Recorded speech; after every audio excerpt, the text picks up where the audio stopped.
week I've been focusing on trauma, so I thought I would share a personal event that occurred with me back in 2009.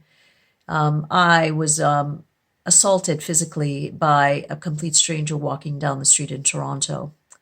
I often talk about it in my keynotes and have shared it with a lot of people in my stories. And I'm sharing this because it was a sudden impact on myself. It was a beautiful day. I was kind of going about my own business, just been out of a corporate meeting. And as I walked by this particular young man, I'd barely seen his face because he had a hoodie on. He physically assaulted me. That, to say, impacted my life. I could tell you that it was quite traumatic.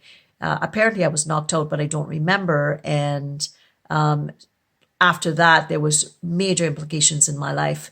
At that particular point, I was, knocked out, recovered. I had massive, massive headaches for it was months and months where I could barely focus emotionally. Obviously, I remember walking with my little boy not too long after in my neighborhood, and there was someone coming towards myself and my little boy, and that particular person had a hoodie on.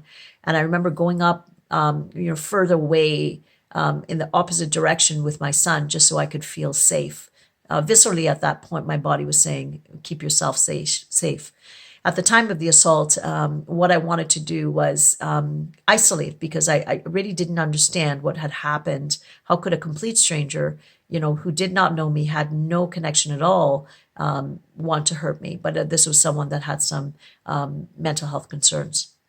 So what I did was I connected more with the people in my life. As I healed, I got together. I spent time with family and friends. My girlfriends, came over and, we talked and laughed, as I looked across from them with my lip swollen and my jaw a bit misaligned, quite scary actually.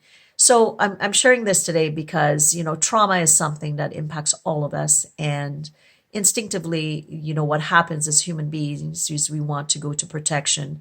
But really, what's important with trauma is that you become resilient. What you do is, instead of leading away and isolating, that you lean towards. You allow the people that love you to care for you as you go through the physical recovery, psychologically, obviously. You need to get back to safety with some of the work that I had to do, and emotionally also talking about things so that I could eventually believe that the world was a safe place again. So thanks for letting me share my story. This is Roxanne Durhodge of Authentic Connection Movement.